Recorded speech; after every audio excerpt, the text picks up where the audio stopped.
Okay, let's unpack this. We are driving deep today into a life that sits right at this really fascinating intersection. Right, you have early 19th century aristocratic society on one hand. And the very birth of computer science on the other. We're talking about Augusta Ada King, Mhm. Countess of Lovelace-born Byron, but known to history simply as Ada Lovelace. And it's such a fascinating story because if you just, glance at the history books, you might think of her as a footnote, Mm-hmm. a gifted amateur maybe to the work of Charles Babbage. Mm-hmm. But the sources you sent us, they just reveal this truly revolutionary mind. I mean, we're talking about someone who didn't just understand technology. She really did anticipate the digital age a full century before it arrived. And that's really the core of our mission for this deep dive. You've given us this comprehensive set of sources about her life, which was incredibly complex, her collaboration with Charles Babbage. It was defining. And intense. And also the enduring controversy, the sometimes fierce debate about what her actual contribution to computing really was. Yeah, so we're going to try and distill how the only legitimate child of Lord Byron, the poet, ended up being revered as the enchantress of number. And for you, the listener, I think the key to unlocking her genius is right there in her own words.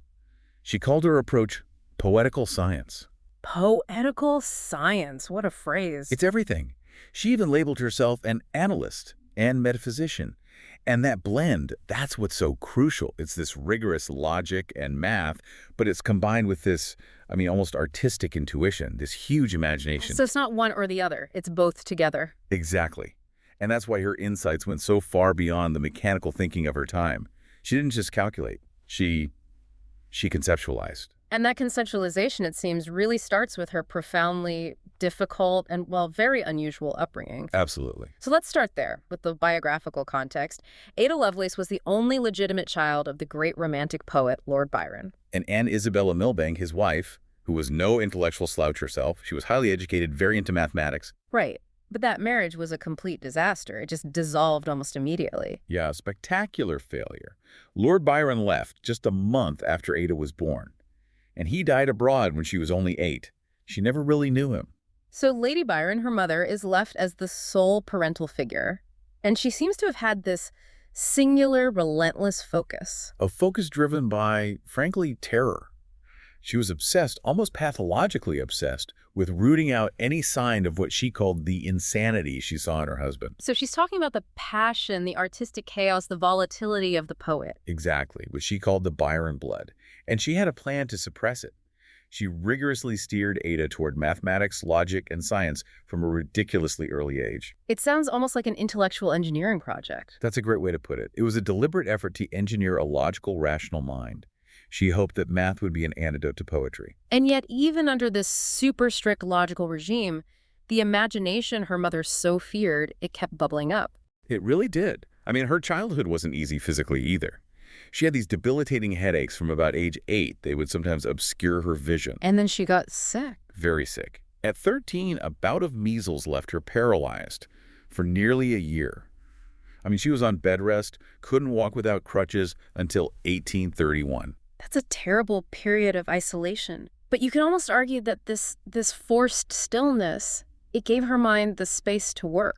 I think that's a really perceptive point, and you see her mind working most clearly in this project she took on when she was 12. Before she was paralyzed. Yes, just before, in 1828. She decided, with total seriousness, that she wanted to figure out how to fly. Oh, wow. The Flyology Project. Exactly. And this wasn't just a kid's fantasy. She attacked it like a proper engineer. She was methodical. It you do. She investigated all sorts of materials for wings paper, oil silk, feathers.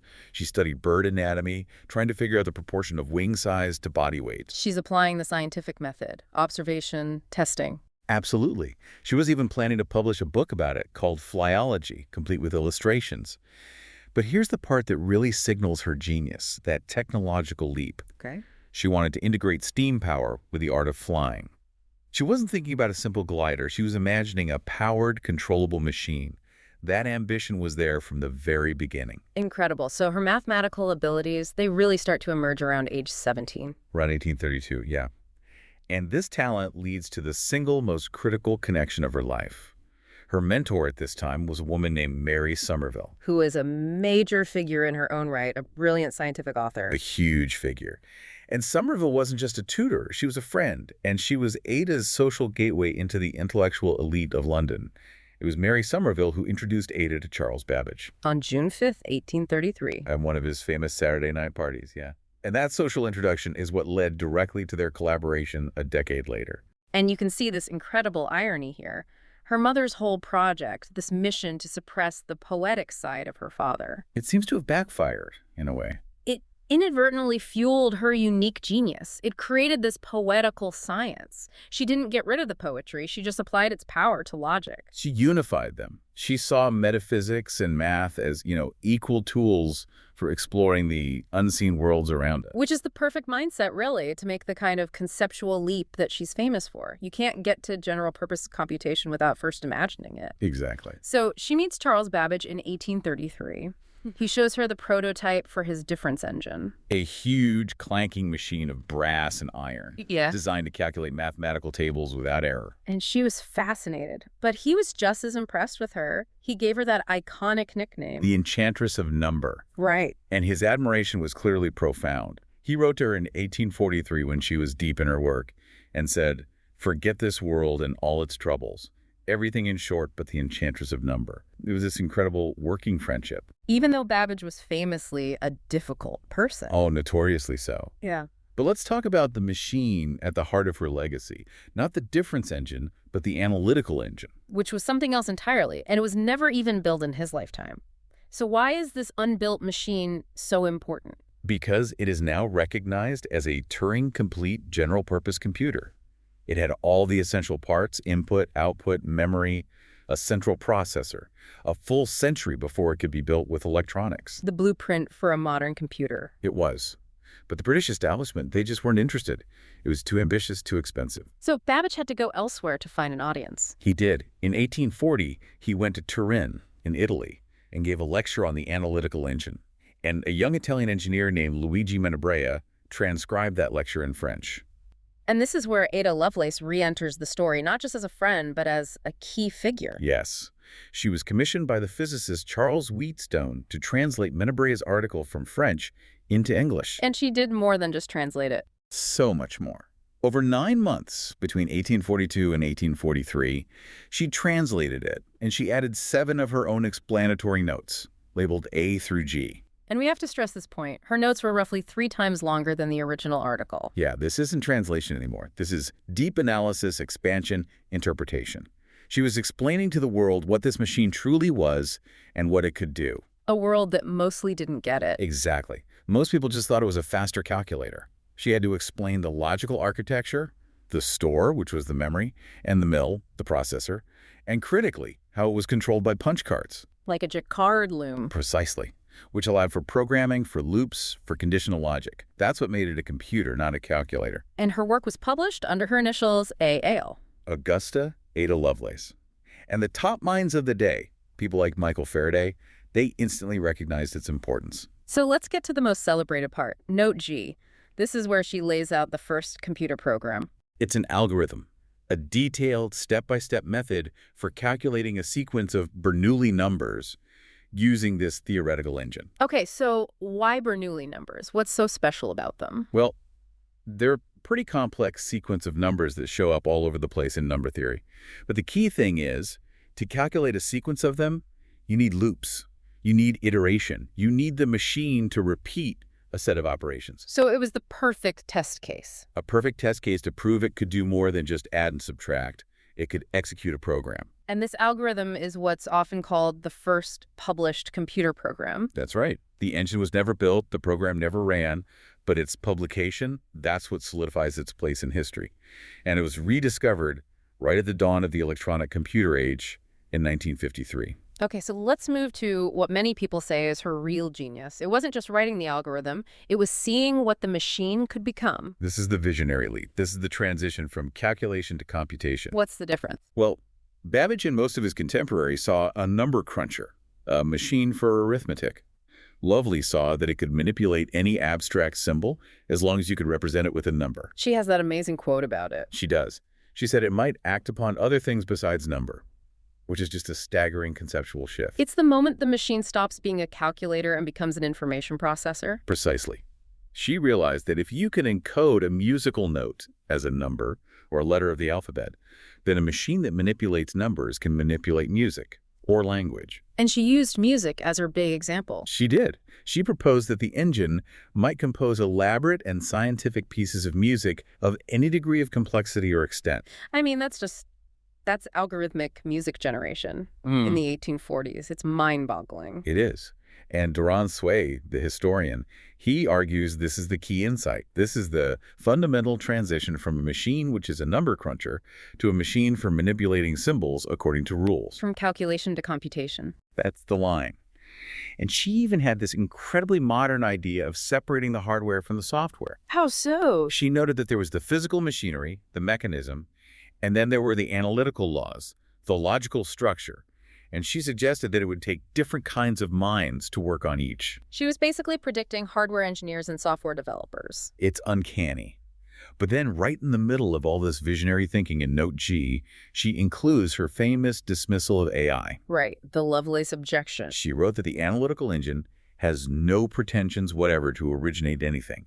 It can do whatever we know how to order it to perform. So it's a tool. It executes, but it doesn't create. It can't think for itself. Exactly. It's an amplifier of human intelligence, not a replacement for it. And that idea was so powerful that Alan Turing had to directly confront it in his famous 1950 paper on machine intelligence. Which brings us neatly to the controversy surrounding her legacy. It does. We have to tackle this. She's often called the first computer programmer, but that title is, well, it's complicated. Okay, so let's start with the arguments against. Why do some historians push back on that title? Well, there are a couple of main points. First, if you look at Babbage's unpublished notebooks from between 1837 and 1840, he had already written dozens of little sample programs. So that predates her work. By a few years, yes. So he was technically the first person to write code for the machine. And some historians, like Alan Bromley, argue that Lovelace didn't actually have the technical knowledge to write the Bernoulli program by herself. And they see her notes as more promotional than technical? Sort of, yeah. Yeah. As a brilliant public explanation of Babbage's ideas, which he himself wasn't great at communicating. And Babbage himself, in his own autobiography, he sort of claims credit for the Bernoulli algorithm. Though he admits she found a grave mistake in his version. He does, which is telling. Yeah. But okay, if those are the arguments against, let's look at the arguments for. Right. It's not just about who wrote the first line of code. It's about vision. Stephen Wolfram makes the point that her Bernoulli algorithm was actually more elegant and sophisticated than anything Babbage had written. She synthesized his scattered ideas into a clear, coherent vision. She was the great explainer, the prophet. Exactly. And Duran Sway brings it all together. He says, look, even if Babbage wrote code first, Lovelace was the only one who saw and, crucially, published the machine's potential beyond numbers.